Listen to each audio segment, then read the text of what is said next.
బాధతో చెప్తున్నామంటే అనధికారిక ట్యాక్సులు ఇవాళ టీఆర్ఎస్ పాలనలో ఆనాడు కేసీఆర్ గారు బిల్డర్లను పిలిచి అరే మీకు ఏం కావాలి బాబు రియల్ ఎస్టేట్ ఇంప్రూవ్ చేయడానికి ఏం కావాలి అంటే మాకు నాలా కన్వర్షన్ ఇబ్బంది అవుతుంది ఆర్డీఓలు కలెక్టర్ల దగ్గరికి పోవడం అంటే దాన్ని ఆన్లైన్ పద్ధతి చేశారు. నాలా కన్వర్షన్ ఫీజును తగ్గించేసిండ్రు, మొత్తానికే తగ్గించేసిండ్రు. 8% నుంచి 2% చేసేసిండ్రు. ఫీజులు తగ్గించిండ్రు, ఆన్లైన్ విధానం తెచ్చిండ్రు, పారదర్శకత పెంచిండ్రు, వాళ్ళని ఎంకరేజ్ చేసిండ్రు. కానీ రేవంత్ రెడ్డి రాగానే బిల్డర్ల మీటింగ్ పెట్టిండు. ఏం పెట్టిండు? అరే భయ్ తమిళనాడు లెక్క బెంగళూరు లెక్క ఇక్కడ ఎంత పర్సెంటేజ్ ఫిక్స్ చేద్దాం, స్క్వేర్ ఫీట్కి 100 పెడదామా, 80 రూపాయలు పెడతామా, 70 రూపాయలు పెడదామా, లంచం రేట్ ఎంత ఫిక్స్ చేయాలని బిల్డర్లతో రేవంత్ రెడ్డి మీటింగ్ పెట్టిండు. రాష్ట్రం ఎట్లా అభివృద్ధి చెందాలి, రియల్ ఎస్టేట్ ఎట్లా అభివృద్ధి చెందాలి, మీ సాధక బాధకాలు చెప్పండి అని కేసీఆర్ గారు మీటింగ్ పెట్టిండు. ఇది రేవంత్ గారికి కేసీఆర్ గారికి ఉన్న తేడా. ఇవాళ ఆర్గనైజ్డ్ కరప్షన్ అంటే ఏముంది రాష్ట్రంలో? ఎవరిని అడిగినా చెప్తారు. ఏ బిల్డర్ని అడిగినా కెమెరా పక్కకు పెట్టి సాటుకు తీసుకుపోయి అడిగితే 70 రూపాయలు స్క్వేర్ ఫీట్ నడుస్తుంది. ఏ లేఅవుట్ అనుమతి రావాలన్నా 30% ఇవ్వాల్సిందే. ఫైనాన్స్లో బిల్లు రావాలంటే 30% ఇవ్వాల్సిందే. ల్యాండ్ కన్వర్షన్ కావాలంటే 30% ఇవ్వాల్సిందే. ఇదంతా కూడా ఆర్గనైజ్డ్ కరప్షన్కు కూడా ఒక రేట్ ఫిక్స్ చేసిండ్రు. జనరల్గా గవర్నమెంట్ ఫీజు ఫిక్స్ అవుతుంది. మోటార్ సైకిల్ రిజిస్ట్రేషన్ చేయాలంటే ఒక ఫీజు ఉంది. ల్యాండ్ భూమిని రిజిస్ట్రేషన్ ఆఫీస్ పోయి రిజిస్ట్రేషన్ చేయాలంటే గవర్నమెంట్కి ఒక ఫీజు ఉంది. కానీ రేవంత్ పాలన కొత్త ఫీజులు తెచ్చింది. ఆర్ఆర్ ట్యాక్సు, బట్టి tax, Ponguleti tax, Uttam tax, కొత్త ట్యాక్సులు తెచ్చింది. ఇది కాంగ్రెస్ నేతల జేబులు నింపుకునే ట్యాక్సులు తెచ్చింది. మద్యం సరఫరాదారుల నుంచి కూడా ట్యాక్సులు ఫిక్స్ చేసిండ్రు. వాళ్ళు కూడా మొత్తుకుంటున్నారు మేము మద్యం సరఫరా ఆపేస్తాము అని చెప్పి తాపకోసారి వాళ్ళు నోటీసులు ఇస్తున్న పరిస్థితి వచ్చింది. ఈ దోచుకున్న దాంట్లో ఏంటంటే ఢిల్లీకి కొంత కప్పం, ఆర్ఆర్ ట్యాక్స్ అందుకే దాని పేరు. ఢిల్లీకి కప్పం కట్టుండడంతో కాంగ్రెస్ అధిష్టానం కూడా ఈ అవినీతిని చూసి చూడనట్టు ఊరుకుంటుంది. వ్యవస్థీకృత అవినీతి పెరగడానికి కాంగ్రెస్ అధిష్టానం కూడా బాధ్యత వహించాల్సి ఉంటుంది.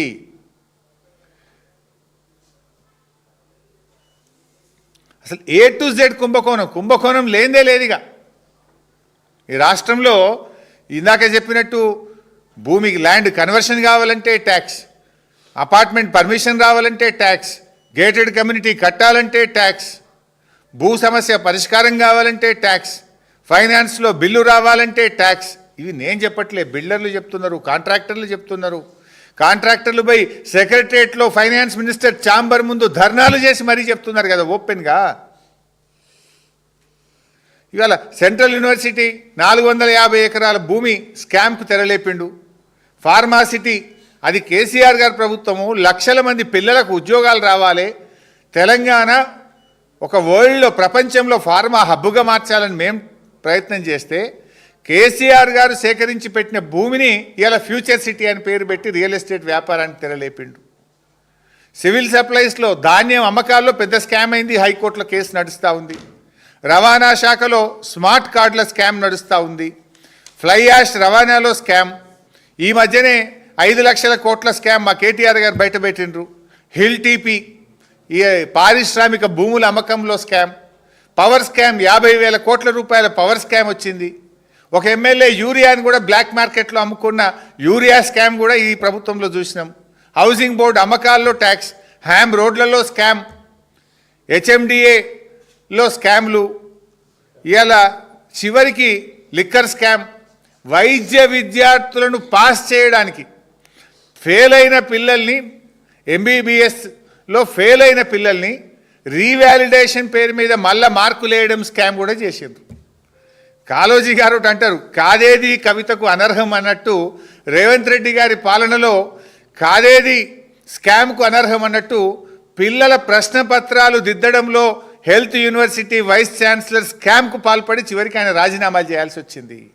దాన్ని బయటపెట్టి మేము ప్రశ్నిస్తే ఇప్పుడు చదువురాని పిల్లల్ని డాక్టర్ చేస్తే రేపు వాడు ఆపరేషన్లు చేస్తే ఆ పిల్లల జీవితాలు ఏం కావాలి? చివరికి హెల్త్ యూనివర్సిటీలో పిల్లల మార్కులు వేయడంలో కూడా స్కాములు చేసి ఒక వైస్ ఛాన్సలర్ రాజీనామా చేయాల్సిన పరిస్థితి ఈ రాష్ట్ర ప్రభుత్వం రావడం సిగ్గుతో తలదించుకోవాలి రేవంత్ రెడ్డి గారి ప్రభుత్వం. ఒక విద్యార్థులకు చదువు చెప్పి భవిష్యత్తు తీర్చిదిద్దాల్సిన వైస్ ఛాన్సలరే కరప్షన్కు పాల్పడితే ఈ రాష్ట్రంలో పాలన ఎట్లా జరుగుతుందో ఒకసారి మనం ఆలోచించాల్సినటువంటి అవసరం ఉంది.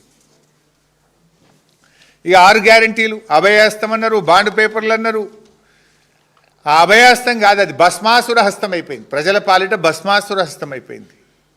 గ్యారంటీలో మొదటి గ్యారంటీ మహాలక్ష్మే దిక్కులేదు. నిన్న రేవంత్ రెడ్డి ఏదో ట్వీట్ పెట్టిండు, ఏదో అంబానీలు చేసిండట, మహిళలందరినీ అదానీ అంబానీలుగా మార్చినా అని చెప్పి నేను ట్వీట్ పెట్టిండు. పోదామా? ఏ ఊరికన్నా పోదామా? అప్పుల పాలు చేసినావు. 1,00,000 కోట్ల వడ్డీ లేని రుణమని 5 లక్షలకే వడ్డీ లేని రుణం ఇచ్చినావు. మహిళలను మోసం చేసినావు. నువ్వు మహాలక్ష్మి పేరు మీద ఇవ్వాల్సిన నెలకు 2,500 ఎవరికన్నా ఇచ్చినవా? నీ 2 ఏళ్ల పాలనలో రాష్ట్రంలో 1 కోటి మంది అక్కా చెల్లెళ్లకు 60,000 రూపాయలు ఒక్కొక్కరికి బాకీ పడ్డావు. నువ్వు ప్రతి ఒక్కరికి 60,000 బాకీ పడ్డావు. ప్రతి అక్కకు చెల్లకు బాకీ పడ్డావు. వడ్డీ లేని రుణం విషయంలో మహిళల్ని మోసం చేసినావు. బతుకమ్మకు రావాల్సిన చీరలు ఇవ్వకుండా ఒక్క చీర ఇచ్చి మహిళల్ని అవమానపరిచే విధంగా మాట్లాడుతున్నావు. మహిళలకు కేసీఆర్ గారు అందించిన న్యూట్రిషన్ కిట్ రద్దయిపోయింది. కేసీఆర్ కిట్ పథకాన్ని రద్దు చేసినావు నువ్వు. ఇవాళ మహిళలకు నువ్వు చేసింది ఏంది? మహాలక్ష్మి పథకం ఇవాళ మోసం చేసినావు నువ్వు. అసలు నీ పాలనలో ఆత్మహత్యలు పెరిగినాయి. తెలంగాణ రైజింగ్ అంటాడు రేవంత్ రెడ్డి. ఏం రైజింగ్ అయింది? 2-3 విషయాల్లో రైజింగ్ అయింది. మర్డర్లు పెరిగినాయి ఈ రాష్ట్రంలో. అత్యాచారాలు, మర్డర్లు 50% పెరిగినాయి ఈ రాష్ట్రంలో.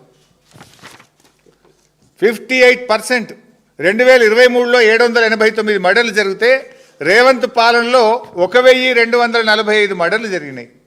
నీ పాలనలో మర్డర్లు పెరిగినాయి. నీ పాలనలో మహిళలపై అత్యాచారాలు 35% అత్యాచారాలు పెరిగినాయి నీ పాలనలో. మహిళల్ని నువ్వు కోటీశ్వరులు చేయలే. మహిళల మీద నీ పాలనలో అత్యాచారాలు పెరిగినాయి. మహిళల భద్రత కరువైపోయింది నీ పాలనలో.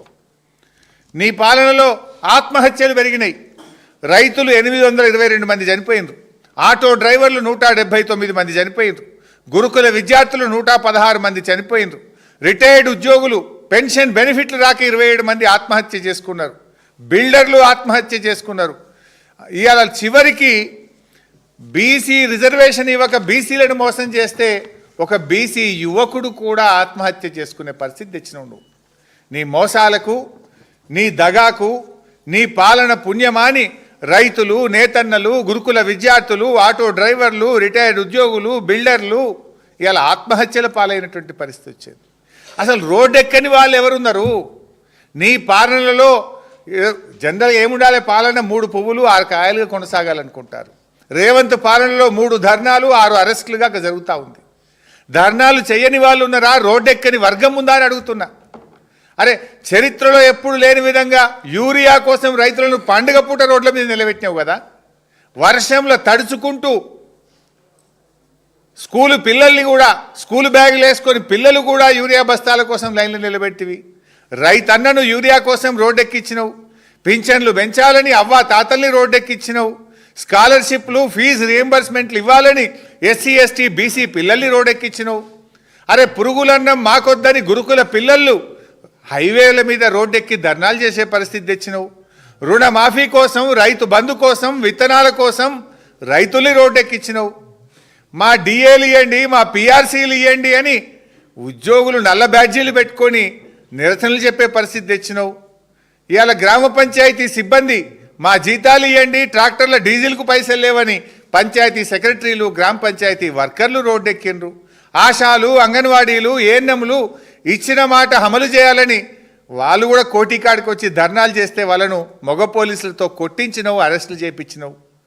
ఫార్మా కంపెనీలకు వ్యతిరేకంగా లగచెర్ల, జహీరాబాద్ పలు చోట్ల పల్లె ప్రజలు రోడ్లెక్కిన పరిస్థితి వచ్చింది.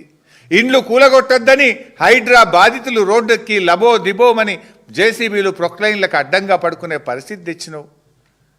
అసలు దేశంలో ఎక్కడ లేని విధంగా కాంట్రాక్టర్లు వచ్చి ఫైనాన్స్ డిపార్ట్మెంట్ ధర్నాలు చేపించి సెక్రటరేట్ ముందు రోడ్డెక్కిచ్చినావు. అసలు నువ్వు రోడ్డెక్కించింది ఎవరిని? నువ్వు జరుపుకోవాల్సింది విజయోత్సవాలు కాదు, అపజయోత్సవాలు జరుపుకోవాలి. నువ్వు రాష్ట్ర ప్రజలకు క్షమాపణ చెప్పాలి. ఇన్ని వర్గాల ప్రజల్ని రోడ్డెక్కించి 6 గ్యారెంటీలు అమలు చేయక అందరినీ మోసం చేసినందుకు నువ్వు క్షమాపణ చెప్పాలి. రేవంత్ రెడ్డి బ్లాక్మెయిల్ రాజకీయాలు, ఉల్టా బ్లాక్మెయిల్ చేస్తాడు. ఎవరైనా న్యాయం అడిగితే, రావాల్సిన డబ్బులు అడిగితే వాళ్ళని బ్లాక్మెయిల్ చేస్తాడు. ఈ first time in the history of the state. బాధ ఉంటే పిలిచి మాట్లాడతారు, సమస్యను పరిష్కరిస్తారు, ఇవాళ కాకపోతే రేపిస్తామంటారు. కానీ రేవంత్ రెడ్డిది అంతా ఉల్టా. ఇప్పుడు ఫీజు రియంబర్స్మెంట్ బకాయిల కోసం ఇలా వాళ్ళు కాలేజీలు బంద్ చేస్తామనే పరిస్థితి ఎప్పుడైనా విన్నామా చరిత్రలో? బంద్ చేసిండ్రు కాలేజీలు, పిల్లలు ఇళ్ళకే పరిమితం అయిపోయినరు. ఒకసారి అడిగినరు, 2 సార్లు అడిగినరు, 3 సార్లు అడిగి చివరికి ఫీజు రియంబర్స్మెంట్ కోసం కాలేజీలు మూతబడ్డాయి. మూతబడితే రేవంత్ రెడ్డి బ్లాక్మెయిల్ ఏంటంటే పోలీసు వాళ్ళని కాలేజీలకు దోలుతాడు, విజిలెన్స్ వాళ్ళని కాలేజీలకు దోడి కాలేజీ యాజమాన్యాల మీద కేసులు పెట్టాడు. అరే ఆరోగ్యశ్రీ బకాయిలు ఇవ్వండి అని ఆసుపత్రుల్లో దరఖాస్తు పెట్టి దండం పెట్టి మొరబెట్టుకున్నా నువ్వు కనికరించలేదు. ఇక మేము బంద్ చేస్తాం ఆరోగ్యశ్రీ సేవలంటే ఆసుపత్రుల మీద పోలీసుల దాడులు, విజిలెన్స్ దాడులు, వైద్య ఆరోగ్య శాఖతో దాడులు చేపిస్తాడు. కాంట్రాక్టర్లు ఎవడన్నా చిన్న కాంట్రాక్టర్లు మా బిల్లులు ఇవ్వమని ధర్నా చేస్తే వాళ్ళ చేసిన పనుల మీద విజిలెన్స్ ఎంక్వైరీలు పెట్టిస్తాడు. ఉద్యోగ సంఘ నాయకులు అరే మా డిఏ ఏది, మా పిఆర్సీ ఏది, మా పెన్షన్ బెనిఫిట్ లేదంటే వాళ్ళ మీద ఏసీబీ దాడులు చేపిస్తాడు. అంటే హక్కులు అడిగితే చివరికి ఆ పోలీసులు ఏపీఎస్పీ బెటాలియన్ పోలీసులు ఈయన రేవంత్ రెడ్డే మాటిచ్చిండు ఏక్ పోలీసింగ్ విధానం తెస్తా అని. ఏమైంది నాయన ఏక్ పోలీసింగ్ అంటే పోలీసుల భార్యలను పోలీసుల చేత అరెస్ట్ చేపిస్తాడు. ఆ ఏపీఎస్పీ పోలీసులను 20 మందిని సస్పెండ్ చేసిండు ఇవాళకి. బ్లాక్మెయిల్ రాజకీయం ఈ రాష్ట్రంలో. ప్రేమ లేదు, ప్రజాపాలన కాదు, ఇది ప్రజా కంటక పాలన, బ్లాక్మెయిల్ పాలన ఇది. ప్రశ్నించిన వారిని పగబడుతున్నారు. అరే మా ఎమ్మెల్యేలు ప్రశ్నిస్తే ఇండ్ల మీద దాడులు, మా ఎమ్మెల్యేల మీద అక్రమ కేసులు, మా ఎమ్మెల్యేలకు ఎవరికైనా కాలేజీలు ఉంటే వాళ్ళ అనుమతులు ఆపేయడం, వాళ్ళ మీద దాడులు చేయడం, ఎంక్వైరీలు వేయడం, బ్లాక్మెయిల్ రాజకీయాలకు పాల్పడుతున్నాడు రేవంత్ రెడ్డి గారు. ఇది ప్రజాపాలన కాదు, ఇది బ్లాక్మెయిల్ పాలన. ఇది అసలు ఏ రంగమన్నా నువ్వు బాగు చేసినావా? కేసీఆర్ గారి పాలనలో రైతు రాజుగా బతికాడు. నిజమైన కేసీఆర్ గారు ఏంటంటే చెక్ డ్యాంలు, చెరువులు, కాలువలు, పెండింగ్ ప్రాజెక్టులు పూర్తి చేసి నీళ్లు తెచ్చిండు, 1 కోటి ఎకరాల మాగానిగా మార్చిండు. 24 గంటల కరెంటు దేశంలో ఎక్కడ లేని విధంగా ఇచ్చిండు. దేశంలో ప్రపంచంలో లేని విధంగా రైతు బీమా, రైతు బంధు తెచ్చిండు. దేశంలోనే ధాన్యం ఉత్పత్తిలో తెలంగాణ నంబర్ 1గా నిలిపిండు కేసీఆర్. ఏం చేసింది కాంగ్రెస్ చెప్పగలుగుతారా? కౌలు రైతులకు కూడా రైతు భరోసా ఇస్తామని చెప్పి ఉన్న రైతులకు 2 పంటలు రైతు భరోసా ఎగ్గొట్టిండు రేవంత్ రెడ్డి. కరోనా వచ్చినా, పెద్ద నోట్ల రద్దు జరిగినా, దేశంలో రాష్ట్రంలో ఆదాయం మందగించిన ఎమ్మెల్యేల మంత్రుల జీతాలు ఆపిండు కేసీఆర్. కానీ రైతు బంధు ఆపలేదు.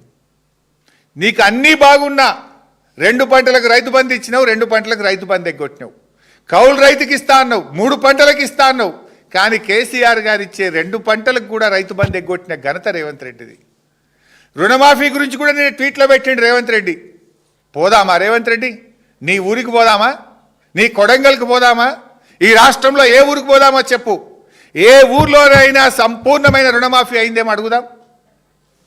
అయింది తక్కువ, రుణమాఫీ కాంది ఎక్కువ. సిగ్గు లేకుండా ఇంకేందో ట్వీట్ పెట్టిండు. అలా ట్వీట్లో రాసిండు నేను రుణమాఫీ చేసిన రైతుల ఇది రుణ విముక్తి చేసిందట. ఏం చేసినావు నువ్వు?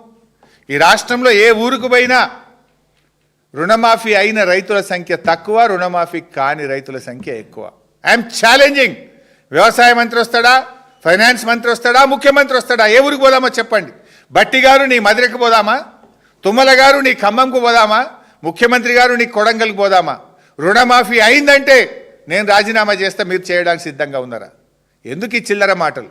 రుణమాఫీ అయిపోయిందని దేవుళ్ళ మీద ప్రమాణం చేసి దేవుళ్ళను కూడా మోసం చేసినటువంటి గనుడు ఈ రేవంత్ రెడ్డి.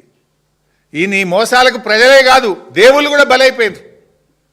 ప్రజలనే కాదు దేవుళ్ళను కూడా మోసం చేసిన ఘనత బహుశా ఈ దేశంలో ఏ ముఖ్యమంత్రి కన్నా దక్కిందంటే ఒక్క రేవంత్ రెడ్డికి దక్కింది. అరే ఏం చేసినావు నువ్వు? రైతుకు బోనస్ ఎగ్గొట్టినావు. పోయిన యాసంగి 1150 కోట్ల రూపాయల బోనస్ ఎగ్గొట్టినావు.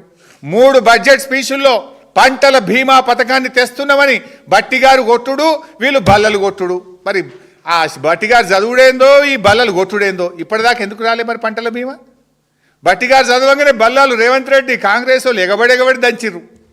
మరి ఇప్పుడు 2 ఏళ్ళ పంటల బీమా వచ్చిందా? అంటే మాటలే తప్ప చేతలు లేవు కదా మీ. పంటల బీమా రాదు, బోనస్ ఎగ్గొట్టిండ్రు, రైతు బంధు ఎగ్గొట్టిండ్రు, కౌలు రైతులకు ఇవ్వరు. అకాల వర్షాలతో మునిగిపోయి దెబ్బతిన్న పంటలకు 10,000 రూపాయలు ఇస్తామన్నారు. 12 లక్షల ఎకరాల్లో ఈ రాష్ట్రంలో పంటలు దెబ్బతిన్నాయి. ఈయన హెలికాప్టర్లో ఏరియల్ వ్యూ వేయించిండు. ఇవాళ వరకు ఒక్క రైతు కన్నా 10,000 ఇచ్చిండ్రా? పోయిన యాసంగిలో వడగళ్ళ వాన దెబ్బ, ఈ వర్షాకాలంలో తుఫాను దెబ్బ, ఇంతవరకు ఏ రైతుకు సాయం జరగదు. అన్నీ అబద్ధమే. రుణమాఫీ అబద్ధం, రైతు బంధు అబద్ధం, బోనస్ అబద్ధం, నష్టపోయిన పంటలకు పరిహారం అబద్ధం, కొనుగోళ్లు తగ్గిపోయినాయి. మక్కలు నిన్న ఒక మక్కల కొనుగోలు కేంద్రం పోతే 50 రోజులు ఆ మక్కలు కొనబట్టి ₹1 బిల్లు రాలే వాళ్ళకు. మక్కలు కొన్న రైతులకు యాసంగి పెట్టుబడి పైసలు లేవని బాధపడతా ఉన్నారు. 50 రోజులైనా మక్కలు అమ్మిన రైతులకు ₹1 ఇయ్యని ప్రభుత్వం రేవంత్ రెడ్డి ప్రభుత్వం. ఇవో రైతు కమిషన్ వేసిండ్రు, అది అవుతుంది అలంకార ప్రాయం. యూరియా దొరకకపోతే సూర్యాపేటలో ఒక రైతు నిలదీసిండు, వాడిని తీసుకుపోయి పోలీస్ స్టేషన్లో 3rd డిగ్రీ. యూరియా దొరకలేదని ఒక గిరిజన రైతు నిలదీస్తే, ప్రశ్నిస్తే పోలీస్ స్టేషన్లో పెట్టి 3rd డిగ్రీ ప్రయోగించినటువంటి రైతుల మీద ప్రయోగించిన ప్రభుత్వం రేవంత్ రెడ్డి. అరే లగచెర్ల రైతులకు బేడీలు వేసినావు, సూర్యాపేట రైతు మీద 3rd డిగ్రీ ప్రయోగించినావు. బీఆర్ఎస్దేమో రైతు సంక్షేమ ప్రభుత్వం, కానీ కాంగ్రెస్దేమో రైతు సంక్షోభ ప్రభుత్వం. ఇట్లా ఎవరి విషయం? నిరుద్యోగులది అంతే కదా. నిరుద్యోగులకు మొదటి ఏడాదే 2 లక్షల ఉద్యోగాలని మీరే ఫ్రంట్ పేజ్ యాడ్లు ఇస్తారు. రాహుల్ గాంధీ స్వయంగా వచ్చి అశోక్ నగర్ చిక్కడపల్లి లైబ్రరీలో మెట్ల మీద కూర్చొని మాటిచ్చే ఏమైనా 2 లక్షల ఉద్యోగాలు. కేసీఆర్ గారి ప్రభుత్వం 1,65,000 ఉద్యోగాలు పూర్తి చేసింది. మరో 55,000